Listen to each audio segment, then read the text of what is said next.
Kerajaan cadang bina lita khas perlumbaan drag di setiap negeri.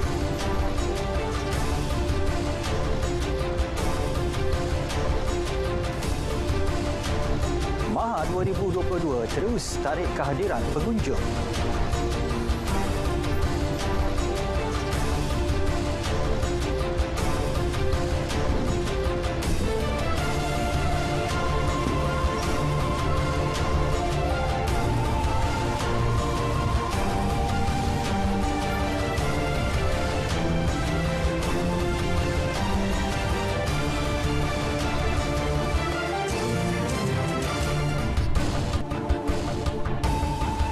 Assalamualaikum, salam keluarga Malaysia.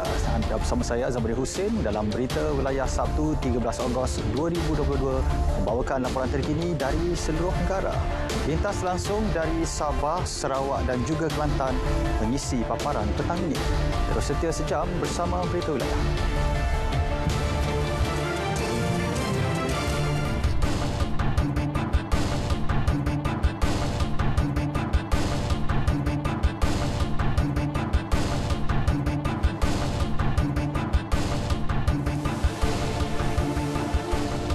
Saudara, kerajaan bercadang mewujudkan lita khas untuk perlumbaan drag di setiap negeri bermula tahun depan. Perdana Menteri Datuk Seri Ismail Sabri Yaakob berkata ia susulan kejayaan pembangunan 2 lita drag di Terengganu dan Melaka yang mendapat sambutan tinggi daripada belia dan peminat sukan pemotoran.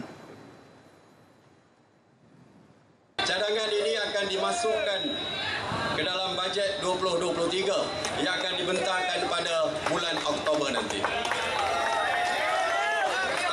Setakat ini ada 2 trek yang telah berjaya.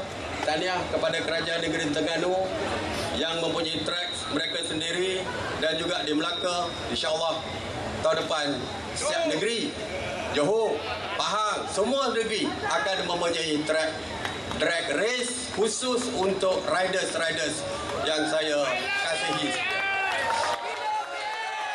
Tambah Datuk Seri Ismail lagi, kewujudan lita drag tersebut membolehkan segala aktiviti pemotoran di peringkat tempatan disusun dengan lebih efisien dan selamat. Selain suasana yang lebih terkawal, mereka yang terlibat juga berpeluang mendapat pendidikan melalui latihan, kursus dan klinik serta mencungkil bakat atlet pemotoran negara untuk perlumbaan peringkat negeri dan nasional. Beliau berucap ketika merasmikan program RZ Members 4.0 di Lita Pemotoran Terengganu, Kompleks Sukan Negeri Gong Bada. Baik, pengumuman Perdana Menteri mewujudkan lita khas perlumbaan drag di setiap negeri disambut baik banyak pihak. Reaksi positif tersebut disuarakan selepas yakin usaha itu akan memperkasakan program pembangunan sukan pemotoran negara. Ada luar dugaan, anda kata event dapat dilangsungkan setiap tahun jadikan acara tahunan. Serta langsung pun dia dapat membantu ekonomi negeri Terengganu dengan kehadiran seluruh Malaysia akan datang ke negeri Terengganu ni, bawa berbagai kelebihan kepada ekonomi lah. Homestay semua full, hotel semua full, kedai-kedai makan semua full.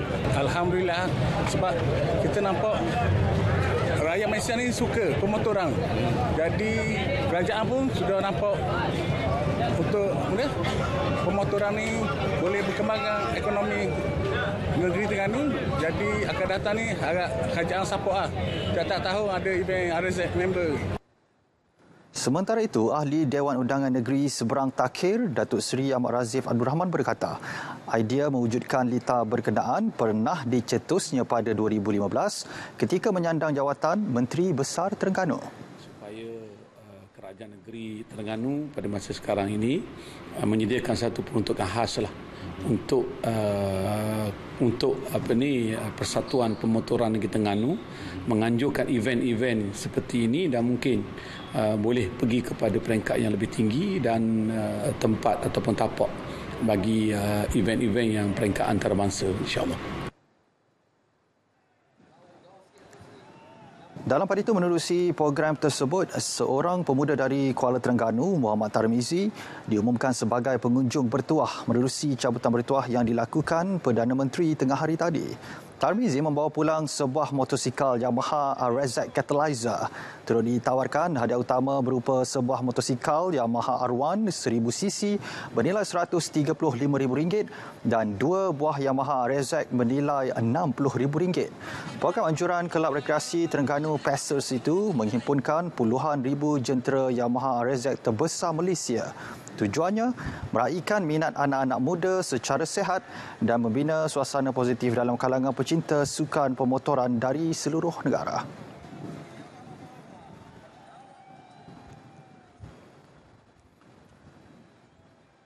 Baik, Karnival Merdeka Keluarga Malaysia yang melibatkan pempamer dari agensi-agensi Kementerian Komunikasi dan Multimedia berkaya menarik lebih 20,000 pengunjung setakat ini. Untuk mengetahui perkembangan semasa Karnival yang sedang berlangsung di Padang Besar Perlis itu, kita bersama Iqbal Arif Yaakob. Iqbal, silakan.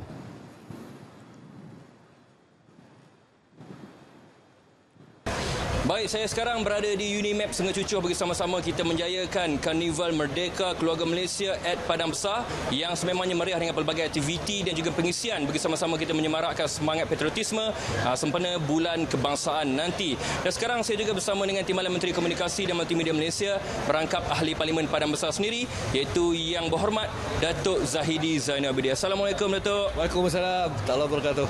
Baik, terima kasih Datuk sudi meluangkan masa bersama dengan kami dan Datuk baru saja merasmikan Karnival Merdeka Keluarga Malaysia at Padang Besar ini. Baik Datuk, boleh Datuk kongsikan pengisian bagi Karnival yang sedang berlangsung pada ketika ini khususnya bagi warga Padang Besar dan seluruh rakyat negeri Perlis secara amnya. Silakan Datuk. Okey, terima kasih banyak. Hari ini kita resmikan Karnival Merdeka Keluarga Malaysia Padang Besar.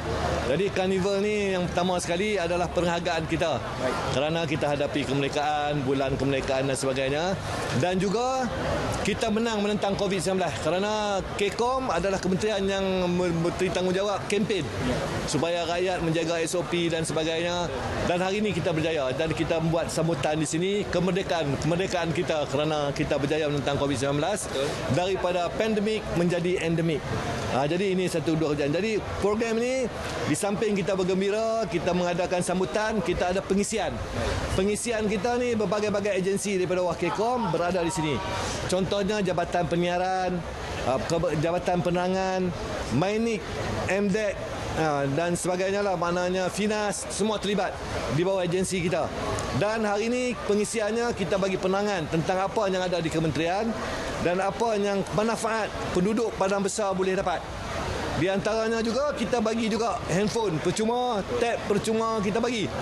Jadi kita buat pertanian kuis dan semua. Jadi selain dari itu kita ada kenduri, makanan percuma dan semuanya. Jadi dan hari ini juga ada juga kita bagi geran usahawan sebanyak 3,500 ke beberapa usahawan. Baik Datuk, boleh Datuk kongsikan juga harapan penganjuran bagi program ini sempena dengan sebutan Bulan Kebangsaan yang tak lama lagi akan kita sambut bersama-sama. Silakan Datuk.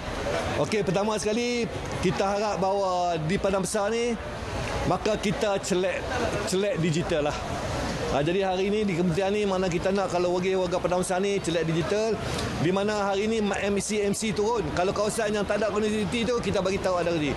Dan saya pun berharaplah bahawa rakyat di negeri Perlis, di Padang Besar dan juga terutama di kawasan-kawasan ni bersekitaran, maka kita dapat majukan ekonomi setempat dengan perkembangan digital ni, dengan mengambil kesempatan di sepadan ni mengadakan projek-projek yang akan impak antarabangsa, impak di sepadan ni.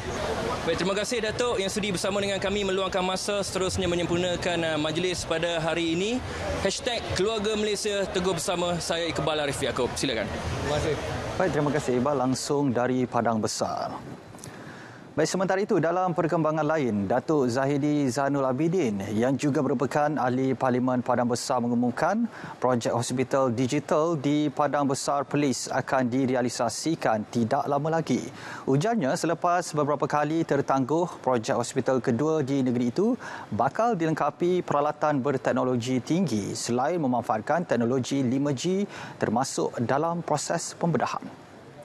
Projek berkenaan telah mendapat kelulusan Kerajaan Persekutuan dan akan dibangunkan pihak swasta tanpa melibatkan dana kerajaan. Kos pembinaannya melibatkan perbelanjaan RM300 juta dan dibangunkan di atas tanah dengan keluasan 60 hektar.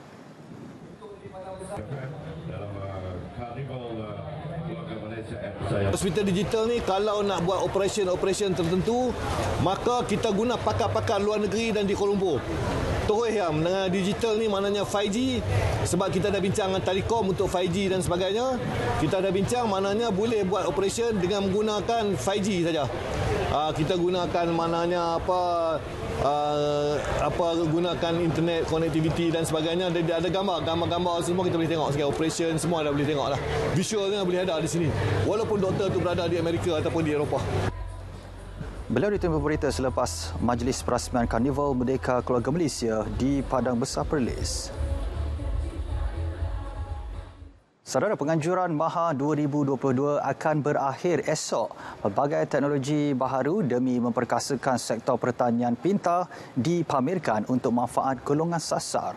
Untuk perincian lanjut, kita bersama wartawan Suhail Muhammad Noor di MAIPS Sedang. Suhail, silakan. Baik, terima kasih rakan penyampai di Angkasa Puri. Saudara, saya kini berada di MAIPS Serdang bagi MAHA 2022 dan saya berada kini di laman mekanisasi di mana ia demi meningkatkan amalan pertanian moden dalam sektor pertanian pintar dan ia sekaligus menggalakkan penggunaan otomasi berteknologi tinggi dalam negara. Jadi tanpa membuang waktu, saya menjemput Encik Saifuddin bin Muhammad, pengarah bahagian kejuruteraan Lembaga Pertubuhan Peladang. Terima kasih Encik Saifuddin kerana bersama Berita RTM. Encik Saifuddin boleh terangkan sedikit, kongsikan sedikit kepada penonton bagaimana laman mekanisasi ini yang berlangsung di MAIPS Sedang dan bagaimana ia boleh mengubah teknologi industri pertanian di negara. Okey, terima kasih. Bagi pihak Urustia laman mekanisasi ini mengucapkan selamat datanglah kepada semua pengunjung-pengunjung ke laman pada kali ini, dan kita dapat lihat pada tengah hari ini begitu ramai pengunjung yang datang ke sini. Berbalik kepada soalan Puan tadi, laman kita ni terdapat 50 booth dan daripada 44 pepamer yang mempamerkan pelbagai jentera. Kalau kita dapat lihat pelbagai jentera besar khususnya untuk padi, traktor dan jentera-jentera terbaru lah. Dan ini memberi peluang kepada pengunjung yang ada ingin mendapatkan maklumat mengenai jentera ni dapat berjumpa terus kepada dia punya pembekal. Dan ini akan dapat memudahkan untuk berinteraksi antara mereka lah. Jadi tuan, bagaimana jelas kita akan pergi ke revolusi perindustrian 4.0. Bagaimana sektor pertanian ini mengubah ke arah dan dapat memajukan lagi industri. Okey, mengenai IAP 4.0 ni, kalau kita tengok pada zaman dahulu dari segi untuk menabur baja, racun apa semua, kita akan menggunakan manual manusia dan mungkin akan mengambil masa yang agak panjang lah. Sekarang ni kita ada teknologi drone yang mana akan mempercepatkan proses untuk menabur baja, meracun apa semua, dan kita juga tidak perlu ramai untuk mengendalikan drone tu lah. Itu antara contoh IAP 4.0 yang akan berkembang lagi pada masa akan datang. Jadi apakah lagi pelaksanaan yang mungkin akan dibangunkan bagi mewujudkan lagi teknologi sektor pertanian pintar ni, tuan? Dari segi sektor pertanian pintar ni, kita akan memperbanyakkan lagi kerjasama antara jabatan dan juga swasta lah untuk memajukan sektor pertanian untuk masa akan datang lah. InsyaAllah. Terima kasih tuan. Terima kasih, semoga dipermudahkan segalanya. Baik, begini sajalah saya melaporkan daripada laman mekanisasi di MAIPS Sedang. Dan untuk pengetahuan saudara, hari ini merupakan hari kedua terakhir. Esok adalah hari terakhir dan silalah kunjung ke MAIPS Sedang bagi MAHA 2022. Sekian saja laporan saya di sini. Kita kembali ke rakan penyampai di Angkasa Puri. Baik, terima kasih Suhail langsung dari MAHA 2022. Baik, usahawan di bawah bimbingan agensi Kementerian Pembangunan Luar Bandar KPLB meraih jualan melebihi RM100,000 pada MAHA 2022. Menterinya Datuk Seri Mazir Khalid berkata, nilai itu merupakan jumlah keseluruhan setakat semalam sejak expo tersebut bermula 4 Ogos lalu. Kita shift dalam beberapa sebelah hari ini kita bagi kepada tiga shift. 3 hari ini 4 hari ini orang lain, kemudian orang lain, dan ni yang terakhir ni untuk 3 hari terakhir ni usahawan lain pula. Lebih kurang dalam 150 usahawan lah yang datang dari bawah agensi bawah KPLB, daerah Mara, daerah Fekra, Risda. Beliau ditemui media selepas melawat laman padi di Maib Sedang. KPLB berjaya mencatat kehadiran lebih 7,000 pengunjung. Pelibatan program Desa Mall di Pavilion Usahawan Desa Maha melibatkan jualan lebih 180 produk. Penyertaan KPLB dalam Maha merupakan inisiatif mempersiapkan usahawan luar bandar untuk menyertai Karnival Usahawan Desa yang dilaksana secara 2 tahunan.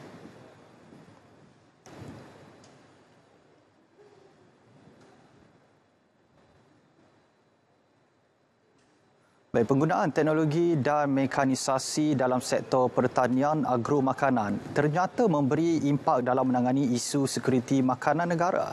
Bukan sahaja memudahkan proses pengurusan pertanian, malah ia mampu meningkatkan hasil pengeluaran produk dalam sektor itu.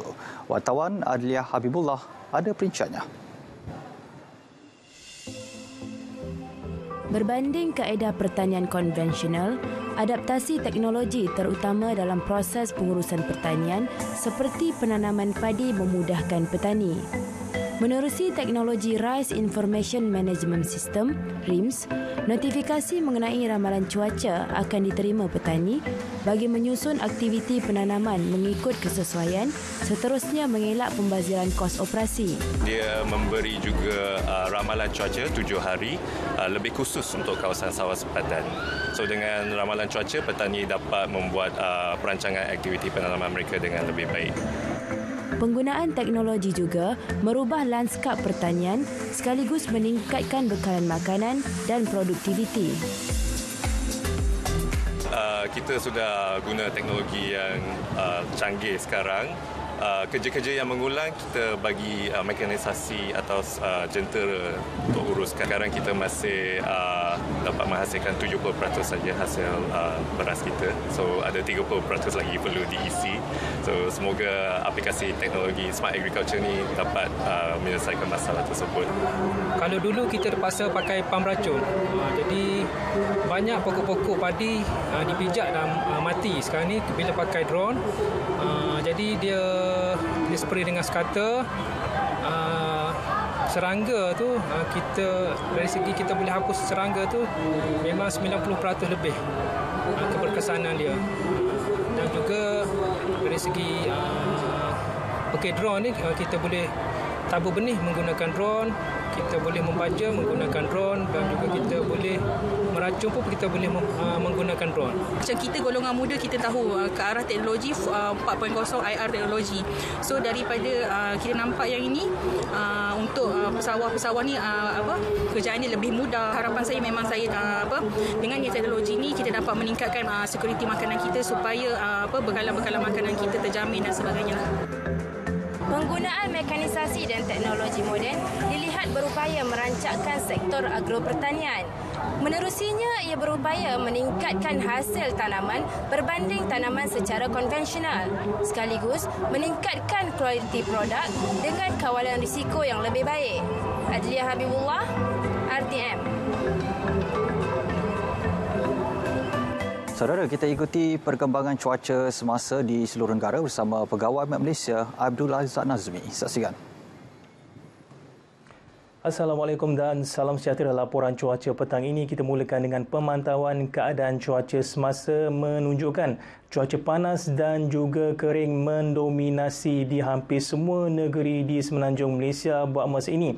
Namun kecuali di kawasan sekitar negeri Kedah, terdapat hujan berserta ribut petir di 1-2 tempat melibatkan daerah Sik dan juga Baling, dan ia mengunjur sehingga ke selatan, lebih-lebih lagi berhampiran dengan banjaran titiwangsa seperti di daerah Kinta, Kampar, Kuala Kangsar, Mualim dan juga di kawasan sepadan sempadan negeri Pahang seperti melibatkan di kawasan pusat peranginan Tanah Tinggi Cameron dan juga daerah Raub. Tidak lupa juga ia memasuki di jajahan Gua Musang negeri Kelantan dan juga di lain-lain tempat pula tiada hujan. Dan Met Malaysia menjagakan keadaan lembap ini akan berkekalan sehingga ke lewat petang ini.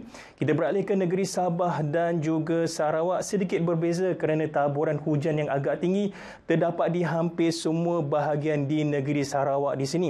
Lebih-lebih lagi di Sarawak Barat menunjukkan keadaan hujan di beberapa tempat dan Met Malaysia menjagakan keadaan ini akan berlarutan sehingga ke awal malam ini. Manakala di negeri Sabah pula ia lebih menumpur di sekitar pedalaman dan juga pantai barat dan juga keadaan ini boleh berterusan juga sehingga ke lewat petang ini. Baiklah, bagi tips cuaca malam dan juga keesokan pagi, Met Malaysia menjagakan cuaca panas dan juga kering terdapat di hampir semua di kawasan negeri Semenanjung. Masih lagi sesuai bagi mereka yang ingin melakukan aktiviti di luar rumah seperti makan malam bersama si keluarga.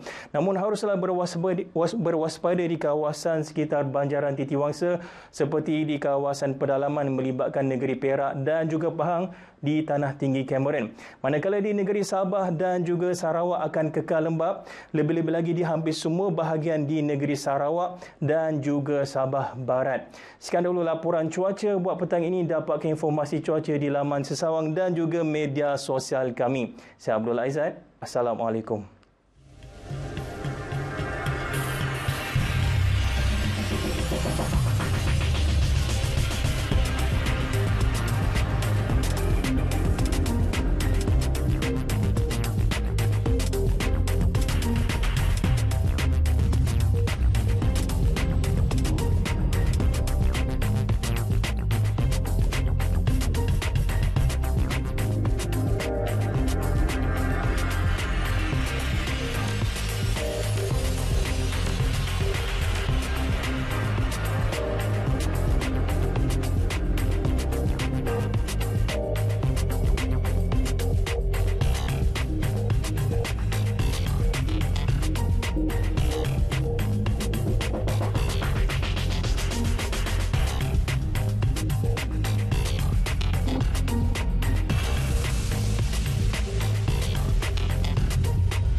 Kita ke Sarawak ke arah mencapai negeri maju berpendapatan tinggi. Menjelang tahun 2030, Sarawak perlu tingkat pertumbuhan keluaran dalam negara kasar. Perkembangan lanjut bersama Vanessa Mering di sana. V, silakan. Ya, terima kasih Azam. Sarawak perlu mencapai pertumbuhan keluaran dalam negara kasar KDNK sebanyak 6 hingga 8% bagi mencapai status negeri maju berpendapatan tinggi menjelang tahun 2030. Premier Sarawak Datuk Patinggi Tan Sri Abang Johari Tunopeng berkata, pada masa ini pelabur mula menampakkan keyakinan untuk melabur dalam pelbagai industri di Sarawak. Datuk Patinggi Tan Sri Abang Johari menjelaskan setakat ini jumlah pelaburan yang dicatatkan menjangkau 60 bilion ringgit. Beliau yakin pelaburan tersebut akan meningkat dengan penyertaan langsung daripada rakyat dengan mempertingkatkan kemahiran dan kepakaran. Menerusi usaha itu, ia dapat membantu kerajaan untuk memakmurkan negeri dalam ekonomi yang mapan, khususnya membangunkan kawasan luar bandar. Datuk Patinggi Tan Sri Abang Johari berucap pada Majlis Pelancaran Bulan Kebangsaan dan Kibarkan Jalur Gemilang 2022 peringkat negeri Sarawak di bangunan Dewan Undangan Negeri Kuching. Mengulas tentang sambutan Hari Kebangsaan, beliau berharap rakyat Sarawak dapat memainkan peranan dalam memastikan kemakmuran, perpaduan dan kestabilan politik terus terpelihara. Terdahulu, Premier berkesempatan menyertai acara berjalan teguh bersama keluarga Malaysia bersama 200 peserta dari tebingan Kuching menuju ke Kompleks Dewan Undangan Negeri merentasi Jambatan Darul Hana. Premier turut melepaskan konvoi Kembara Merdeka Keluarga Malaysia melibatkan 5 buah kenderaan daripada Jabatan Penerangan Negeri.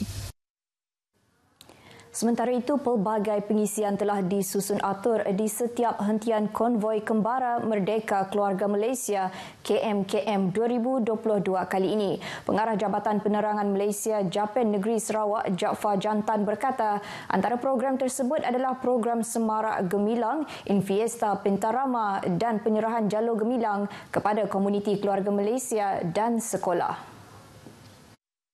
Jaafar dalam pada itu berharap agar komuniti setempat dapat menggantung bendera jalur gemilang di premis pejabat, kediaman dan sekolah sebagai tanda sokongan sepanjang bulan kebangsaan ini. Beliau memaklumkan konvoi kali ini melibatkan lebih 30 buah kenderaan daripada pelbagai agensi. Konvoi KMKM 2022 akan merentasi seluruh 33 daerah di Sarawak menerusi 37 perhentian dengan perjalanan sejauh lebih kurang 4,025 km bermula dari Teluk Melano hingga ke Lawas. Acara pelepasan dilakukan oleh Premier Sarawak Datuk Petinggi Tan Sri Abang Johari Tun Oping. Kerajaan negeri akan terus bekerjasama rapat dengan Institut Kejuruteraan Malaysia IEM Sarawak. Ia dalam usaha memacu pembangunan modal insan berkualiti yang mampu merealisasikan hasrat Sarawak sebagai sebuah ekonomi baharu berlandaskan pengetahuan, inovasi dan teknologi digital. Menurut Premier Sarawak, Datuk Petinggi Tan Sri Abang Johari Tun Oping, pendidikan serta pembangunan modal insan merupakan antara aspek yang kritikal dalam pelaksanaan strategi pembangunan pasca COVID-19.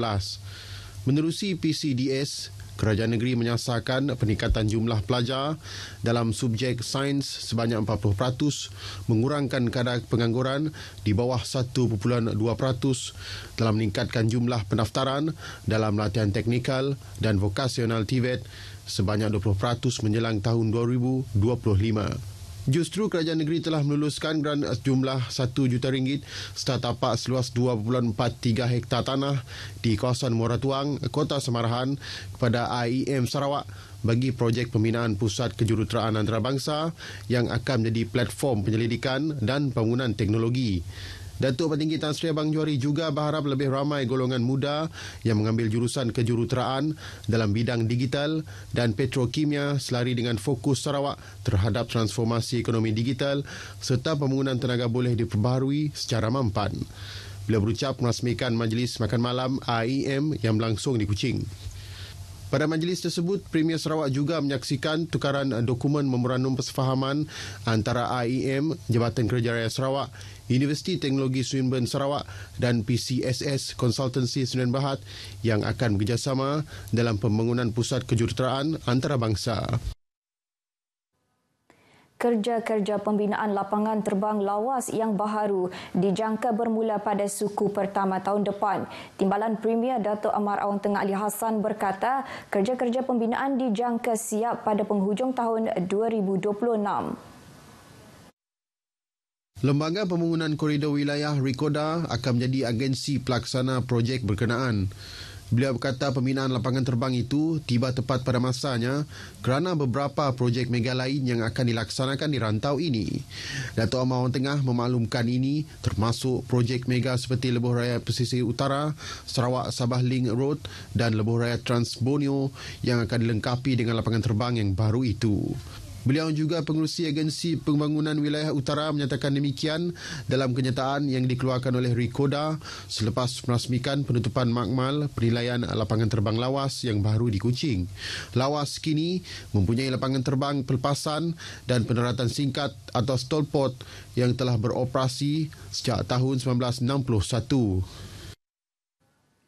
Harga buah tandan segar BTS sawit dijangka kembali melonjak dalam tempoh 6 bulan. Timbalan Menteri Perusahaan Peladangan dan Komoditi Datuk Willy Mongin berkata, unjuran itu berdasarkan situasi semasa aktiviti pengeluaran komoditi itu di Indonesia. Jelasnya walaupun Republik Terbabit masih lagi menghentikan ekspornya namun ia tidak akan berterusan. Bagaimanapun beliau menjangkakan harga minyak sawit tidak akan jatuh di bawah RM300 setan. Kalau dulu 2-3 tahun yang lepas harganya cuma 200 ringgit satu tan untuk buah tandan segar ataupun BTS. Tapi sekarang ini di peringkat buah tandan segar, di peringkat ladang dan juga mil lebih kurang dalam 700 ringgit. Datuk Willy memberitahu pemerintah selepas majlis perasmian kursus anyaman kreatif dan jahitan di Kampung Beratan, Padawan. Bagi program itu, beliau berharap lebih ramai wanita akan menceburi bidang kreatif seperti anyaman. Beliau percaya kursus 2 hari itu jika dimanfaatkan sepenuhnya akan berupaya melahirkan ramai penggiat industri wanita di kawasan terbabit. Kementerian Belia, Sukan dan Pembangunan Usahawan Sarawak (MySED) sentiasa menyokong usaha pembudayaan sukan sebagai aktiviti harian masyarakat. Menterinya Datuk Seri Abdul Karim Rahman Hamzah berkata, amalan sukan perlu dipandang sebagai komponen penting dalam kehidupan seharian untuk kekal sihat. Ini termasuk penganjuran sukan-sukan di peringkat jabatan, kementerian dan komuniti sendiri yang pada masa yang sama dapat mengukuhkan perpaduan. Beliau berkata demikian pada perasmian Lika Mahabah Jabatan Mufti se-Malaysia kali kedua Sarawak yang turut dihadiri Mufti Negeri Sarawak Sahibus Samahah Datuk Kipli Yassin di Stadium Unimas di Kota Semarahan. Kejohanan dui tahunan ini disertai lebih 400 peserta dari 14 kontingen yang bakal berentap dalam 11 acara yang dipertandingkan merangkumi sukan tenpin bowling, badminton, futsal, bola jaring, pingpong, dart, olahraga 4x100, tarik tali, congkak, kerem dan acara rentas desa. Turut akan berlangsung pada penghujung kejohanan 3 hari yang bermula hari ini hingga 15 Ogos ialah Konvensyen Hal Ehwal Pengurusan Jabatan Mufti se-Malaysia pada 16 Ogos di Kuching. Acara berprestij Northern Region Music Festival NRMF sedang berlangsung di Lot 777 Limbang ketika ini. Program anjuran bersama antara Radio Televisyen Malaysia RTM Limbang dan pejabat residen bahagian Limbang itu berlangsung sehingga esok. Selari dengan konsep NRMF mengetengahkan kebudayaan pelbagai kaum di Limbang melalui muzik, festival ini bakal mempersembahkan tarian kebudayaan diiringi muzik tradisional masing-masing.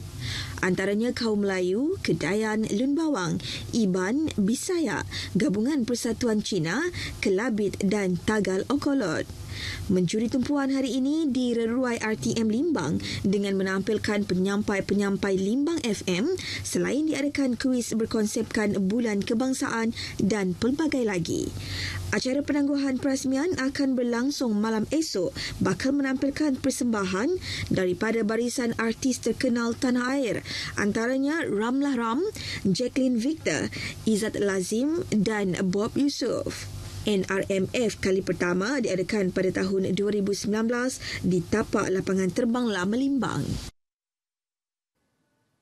Baik, dengan itu sekian berita dari Sarawak. Bersama kita semarakkan sambutan Bulan Kebangsaan. Ayuh kibarkan jalur gemilang dan kita kembali bersama Azam di Angkasa Puri. Silakan. Baik, terima kasih Vi langsung dari Sarawak. Ini adalah sebagai satu lagi usaha tambahan yang boleh dilakukan di peringkat kerajaan, premis perniagaan.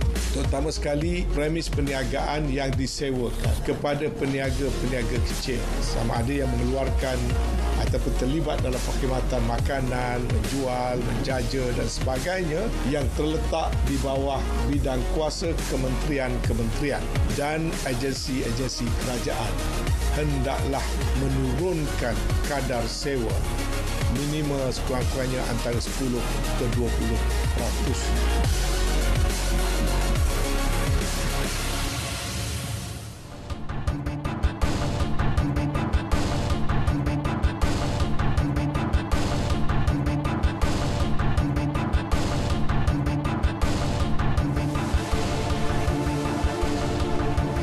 Seterusnya kita ke perkembangan dari negeri di bawah Bayu. 3 daripada 6 pusat pengumpulan hasil tani telah dibuka di Sabah.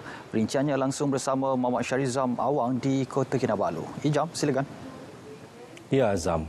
Koperasi Pembangunan Desa KPD berjaya secara rasmi membuka 3 pusat pengumpulan hasil tani APCC iaitu Kundasang, Beaufort dan yang terkini di Kampung Damai di Kota Marudu. 3 lagi APCC yang hampir siap adalah di Keningau, Lahad Datu dan Telupit. Pusat tersebut adalah sebahagian daripada rancangan jangka panjang KPD melibatkan kos lebih 13 juta ringgit. Semasa melawat dan merasmikan APCC Kota Marudu, Timbalan Ketua Menteri merangkap Menteri Pertanian dan Perikanan Sabah, Datuk Seri Panglima Dr. Jeffrey Kitingan yakin usaha tersebut signifikan dengan inisiatif Sabah Maju Jaya khusus merancakan ekonomi rakyat melibatkan petani luar bandar. Jelasnya sistem bersepadu pemasaran pintar KPD yang menghubungkan APCC dengan syarikat pembelian berpotensi yang akan membina produk-produk pertanian yang dikumpulkan tersebut. Aktiviti pertanian di Pitas, Kudat, Kota Belud dan Kota Marudu misalnya mengumpulkan komoditi seperti madu, pisang, ubi keledek, kacang tanah, labu kuning, halia, jagung, sarang burung walit dan pelbagai jenis produk makanan laut. Dengan rekod 249 usahawan tani, KPD menjangkakan akan bertambah cepat melalui kewujudan APCC Kota Marudu. Antara perkhidmatan pusat ini ialah bilik pengumpulan hasil, penggeredan, penyimpanan sejuk, pembungkusan dan pengangkutan produk pertanian. Sistem pemasaran KPD Smart juga akan membolehkan rekod digital semua aktiviti pertanian peserta disimpan untuk tujuan pengurusan bekalan selain memadankan permintaan semasa dan masa depan sekaligus mengurangkan risiko kelebihan produk pasaran. Ini pula mengenai jenayah dalam talian setakat Januari hingga Julai tahun ini, Polis Sabah merekodkan 535 kes dengan kerugian mencecah 21.3 juta ringgit. Manakala sepanjang tahun lepas sahaja merekodkan 1,148 kes dengan kerugian 25 juta ringgit. Ya, kita berharap bahawa masyarakat kita lebih celik mereka mencari informasi, mereka sentiasa bekerjasama dengan polis. Jika sekiranya ada skim-skim seperti ini, sila semak dengan balai polis yang terdekat. Dan juga semak darik dengan bank-bank yang terlibat supaya tidak terlalu percaya dengan orang yang membuat panggilan tanpa kita ketahui latar belakang mereka. Beliau berkata demikian selepas merasmikan program pencegahan jenayah dalam talian sempena sambutan Hari Kebangsaan dan Hari Malaysia di Ranau. Sementara itu dalam ucapan sebelumnya, Pesuruhjaya Polis Sabah Datuk Idris Abdullah berkata statistik jumlah kes dan nilai kerugian jenayah dalam talian meningkat saban tahun. Justru pihaknya telah mengadakan 191 aktiviti kesedaran sepanjang 7 bulan pertama tahun ini berbanding 156 kempen pada tahun sebelumnya. Teks ucapannya dibacakan Ketua Jabatan Pengurusan Ibu Pejabat Kontingen IPK Sabah, Datuk Zabidi Madzen. Penduduk luar bandar tidak pernah ketinggalan dalam menyahut seruan kerajaan selain bersama-sama meraihkan sambutan Bulan Kemerdekaan dan Hari Kebangsaan saban tahun. Malah keceriaan sambutan tersebut seringkali diterjemahkan dengan kreativiti dan keunikan menggunakan sumber semula jadi selain dilakukan secara kesepakatan dan bekerjasama. Saya sangat bangga dengan kesatuan dan juga perpaduan yang kita sedang menikmati. Melalui perpaduan inilah kita dapat bekerjasama untuk memastikan kita dapat untuk mencapai keinginan ataupun hasrat-hasrat pembangunan ekonomi yang sangat diidamkan oleh penduduk khususnya di kawasan luar bandar. Beliau berkata demikian pada program Konvoi Kembara Merdeka Keluarga Malaysia KMKM 2022 di Dewan Terbuka di Nabawan. Beliau yang juga ahli Parlimen Pensiangan berkata mempertahankan kedaulatan negara turut melibatkan peranan semua pihak khususnya melalui perpaduan dan kesepakatan yang terjalin sebelum ini.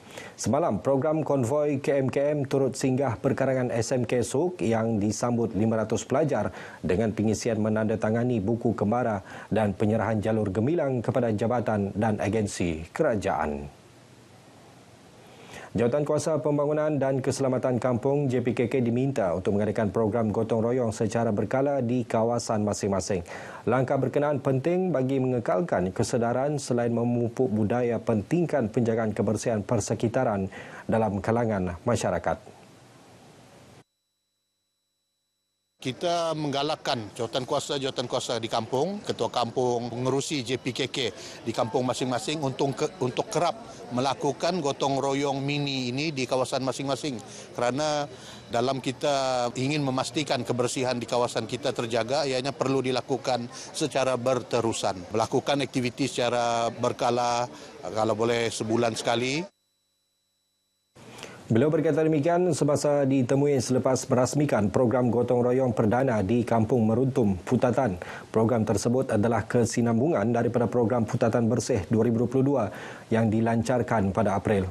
Terdahulu berucap merasmikan program itu, Datuk Syah Hilmi yang juga Adun Tanjung Keramat mahu agar JPKK dapat menyediakan lebih banyak tong sampah khususnya di kawasan perumahan dan rekreasi. Ia bagi memudahkan Majlis Daerah Putatan mengangkut sampah tersebut untuk dibuang ke tapak pelupusan sampah.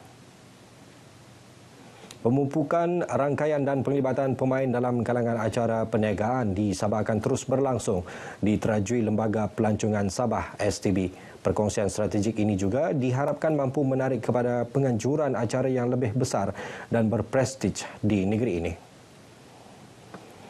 Pengerusi STB merangkap pembantu Menteri Pelancongan, Kebudayaan dan Alam Sekitar Datuk Jonathan Bangkuai berkata pengukuhan penglibatan acara perniagaan juga sekaligus memberikan kepercayaan penganjur peringkat nasional maupun antarabangsa.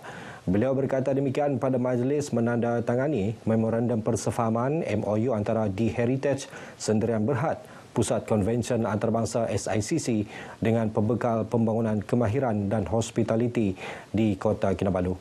Ketua Pegawai Eksekutif SICC, Datuk Hajah Rosmawati Haji Lasuki berkata, melalui MOU berkenaan, usaha akan lebih tertumpu dalam mempercepat pertumbuhan industri, promosi destinasi selain peningkatan penciptaan serta kestabilan pekerjaan.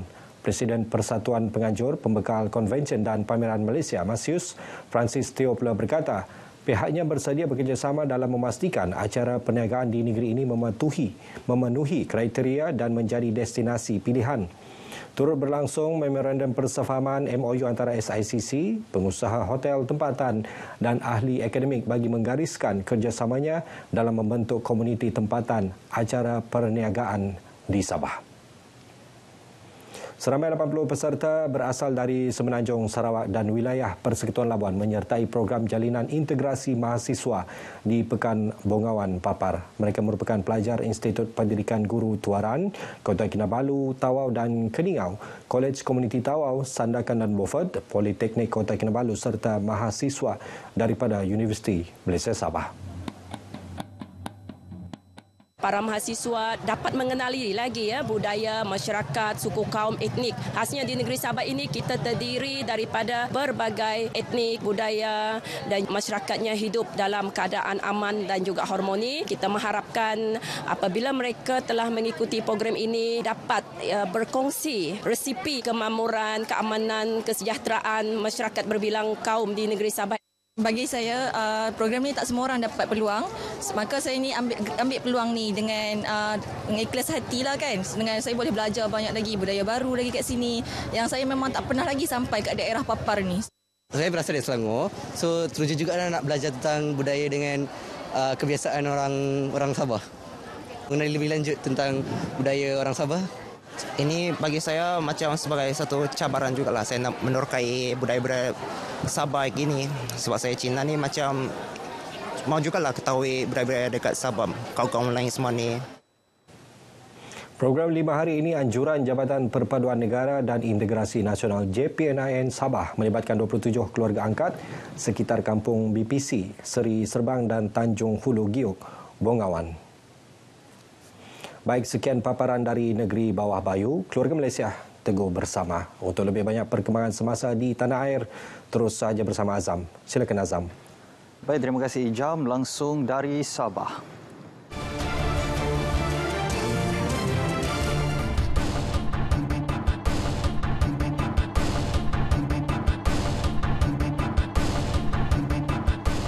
Saudara, kepayahan anggota tentera berdepan komunis sehingga ada yang terkorban nyawa mengisi sejarah perjuangan menjaga keselamatan negara.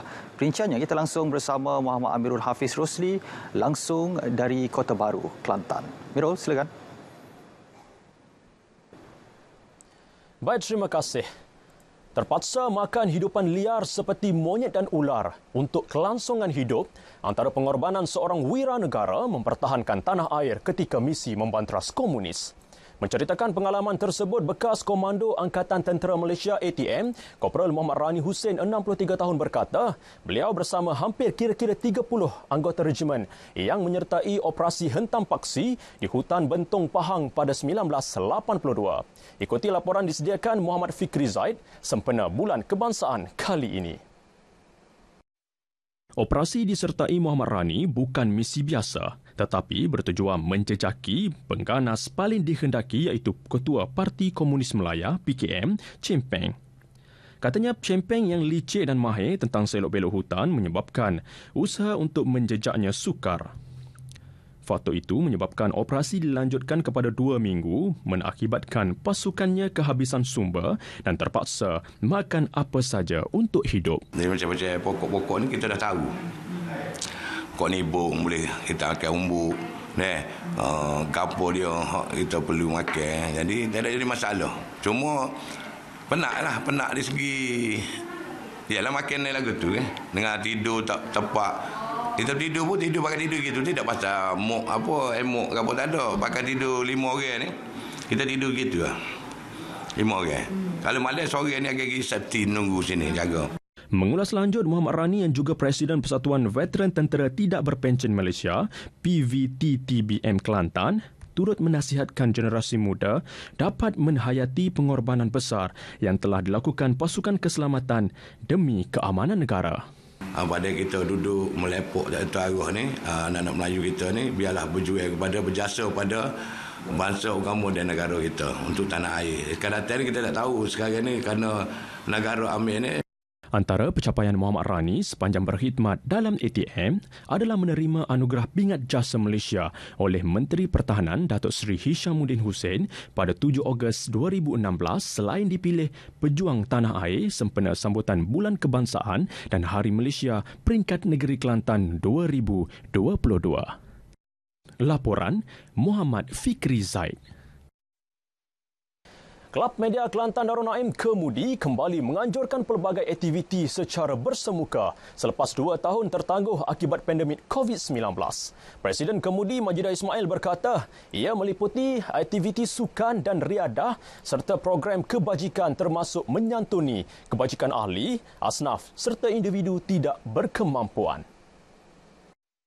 Terbaru, Kemudi mengadakan perlawanan badminton persahabatan bersama Kelab Media Terengganu Kawat bertujuan pencarian bakat sukan selain merapatkan silaturahim antara pengamal media Kelantan dan Terengganu. Kita sebenarnya reporter ni, pengamal media ni banyak berada di lapangan dan jarang sekali dapat berpeluang untuk bersukan, dan ini merupakan antara salah satu aktiviti riadah lah yang diadakan oleh pihak Kemudi dan juga kerjasama Kawat. Sementara itu, pengamal media terlibat mahu lebih banyak penganjuran seumpama diadakan pada masa akan datang. Jadi kita mengharapkan program sebegini bukan sahaja dapat diadakan di antara Persatuan Media Kelantan dan Terengganu. Mungkin pada masa akan datang kita boleh menganjurkan perlawanan terbuka membabikan seluruh media di seluruh Malaysia. Dengan ada program inilah kita dengan Kemudi dengan Kawat ni dapat orang kata dah lama dah PKP jadi perasaan dia gembira sebab kita boleh eratkan silaturahim antara Kemudi dan Kawat. Juga bagi kita satu peluang untuk menggalakkan ahli-ahli Kemudi dan Kawat menyertai aktiviti sukan dan mencungkil bakat-bakat mungkin yang ada boleh mewakili kelab kita untuk pergi ke kejohanan pada masa yang akan datang. Sempena sambutan Bulan Kebangsaan ke-65 kali ini, Kemudi turut tidak ketinggalan memeriahkan konvoi Kembara Merdeka Keluarga Malaysia yang dilaksanakan Jabatan Penerangan Kelantan pada 9 dan 10 Ogos lalu. Laporan itu tadi mengakhiri paparan berita dari Kelantan. Kembali ke Angkasa Puri. Baik, terima kasih Mirul dengan perkembangan dari Kelantan. Saudara, dalam sindiket penyeludupan minyak diesel bersubsidi di Johor baru-baru ini sedang dikesan. Pihak polis sedang membuat siasatan terperinci bagi menjejaki individu yang terlibat dengan sindiket tersebut. Timbalan Menteri Perdagangan Dalam Negeri dan Hal Ehwal Pengguna, Datuk Rosul Wahid berkata, tiada kompromi terhadap dalang sindiket sama ada ahli politik, pejabat awam dan orang awam.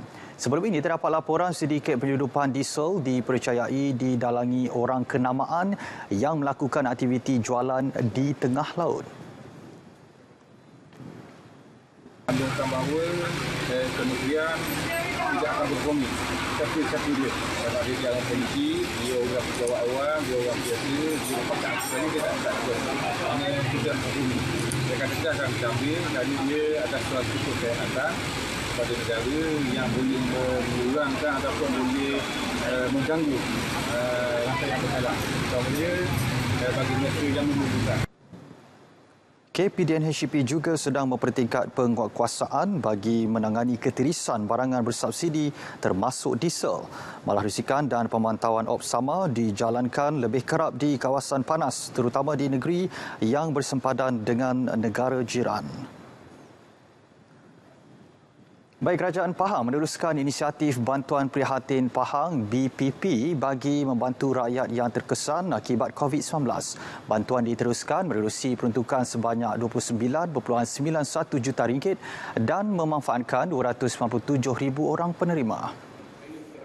Menteri Besar Datuk Seri Wan Rosdi Wan Ismail berkata, bantuan tersebut merangkumi 4 kluster utama iaitu kluster pelajar dan anak muda, kluster golongan B40, kluster umum dan kluster apresiasi. Bantuan telah diagihkan secara berperingkat bermula April lalu melibatkan golongan pelajar, veteran tentera, bekas polis, pemandu teksi, penjajah harian, nelayan dan juga ibu tunggal. Beliau sebelum itu berucap pada program Bantuan Prihatin Keluarga Malaysia di Dewan Laman Sejahtera Felda Sungai Koyan Lipis. Pada program itu, bantuan tunai RM200 seorang kepada 229 ibu tunggal disalurkan di bawah inisiatif BPP. Selain itu, insentif turut diberikan kepada 226 guru-guru kafa di daerah Lipis bagi membantu melancarkan proses pengajaran dan pembelajaran. Baik, saudara, Kelantan FC tidak akan berkompromi sama sekali dengan provokasi yang dicetuskan sekumpulan penyokong sehingga mengakibatkan pergaduhan pada aksi bertemu Perak FC Rabu lalu. Pemangku Pengurus Operasi Kelantan FC, Muhammad Afiq Abdul Manaf berkata pihaknya telah membuat laporan polis berhubung insiden tersebut dan siasatan lanjut akan diambil oleh pihak berkuasa. Jelasnya, kejadian provokasi tersebut dipercayai bermula dengan hamburan kata-kata kesat sejurus separuh masa kedua berlangsung. Sekumpulan penyokong yang digelar Casual Perak mula masuk ke dalam stadium dan terus melakukan provokasi. Mengulas lanjut, Muhammad Afiq berkata, selepas tamat masa penuh perlawanan, kekecohan kali kedua bermula akibat provokasi daripada Casual Perak dengan melempar bekas air plastik ke arah penonton Kelantan FC. Beliau berkata, dua ahli Casual Perak yang disyaki melakukan provokasi telah ditahan polis dengan bantuan maklumat dari pihak keselamatan Kelantan FC. Pada perlawanan berkenaan, menyaksikan The Red Warriors tewas 1-2 kepada skuad The Boscarers.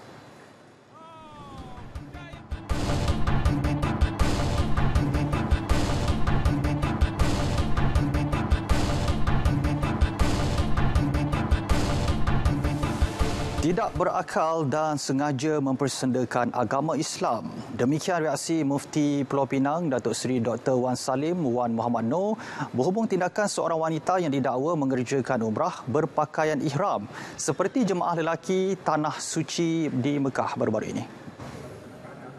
Tegas beliau lagi, tindakan wanita itu hanya memudaratkan diri, malah agama Islam bukan bahan mainan atau sendaan. Saya ingat bagi orang Islam yang komited kepada agamanya dan faham tak ajaran-ajaran agamanya, maka perbuatan sedemikian boleh dianggap sebagai mempermainkan, sebagai mempersendakan agama. Beliau ditemui selepas majlis perasmian program apresiasi kesenian Islam di College Vocational Balik Pulau. Ujarnya banyak cara boleh digunakan untuk mencari populariti, namun bukannya dengan menjadikan agama sebagai bahan mainan. Semalam, tular video berdurasi 17 saat menunjukkan seorang wanita didakwa berada di Tanah Suci Mekah lengkap berpakaian ihram seperti jemaah umrah lelaki hingga mendapat kecaman netizen. Drop Zone dan Snap Sky menjadi tarikan baharu kepada pengunjung Menara Alostar Kedah. Ketua Pegawai Eksekutif Menara Kuala Lumpur, Ainul Syaharina Sahar berkata, Drop Zone dan Snap Sky adalah sukan ekstrim dan telah beroperasi sejak April lalu. Drop Zone dengan adalah satu aktiviti sukan yang ekstrim. Bagaimana kata kita pakai macam tadi tu, kalau nampak kan dia pakai harness tu, dia akan turun. Bayangkanlah umpama kita duduk kat atas satu tali tu dan di situ kita boleh nampak keseluruhan negeri bandar Alostar tu. Jadi dia satu sukan yang ekstrim ya. Bila kita turun tu maknanya kata sama ada kita gayat tak gayat, dan sebenarnya kan semangat tu kalau sebenarnya akan lebih menonjol. Beliau berkata demikian selepas melancarkan Drop Zone dan Snap Sky di Menara Alostar di Alostar.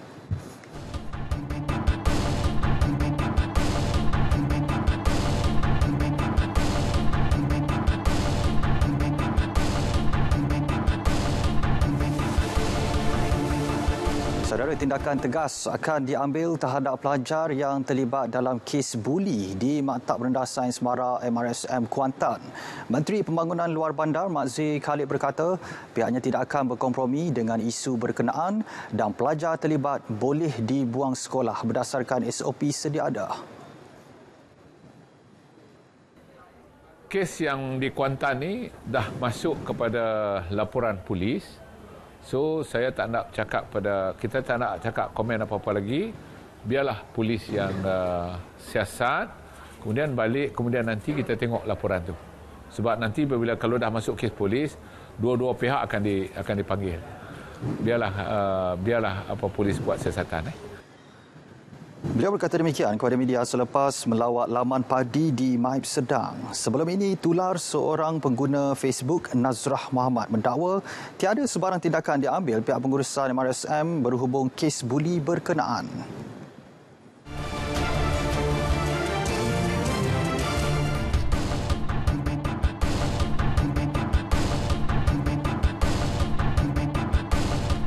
Sambutan Hari Kebangsaan Peringkat Negeri Melaka 2022 disambut sederhana tanpa penganjuran sebarang perarakan.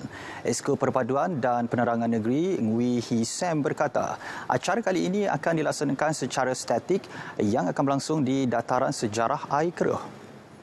Bagaimanapun, sambutan Ambang Merdeka tetap diadakan di setiap Dewan Undangan Negeri dan seluruh keluarga Malaysia disaran mengibarkan jalung gemilang mengikut tata cara yang betul.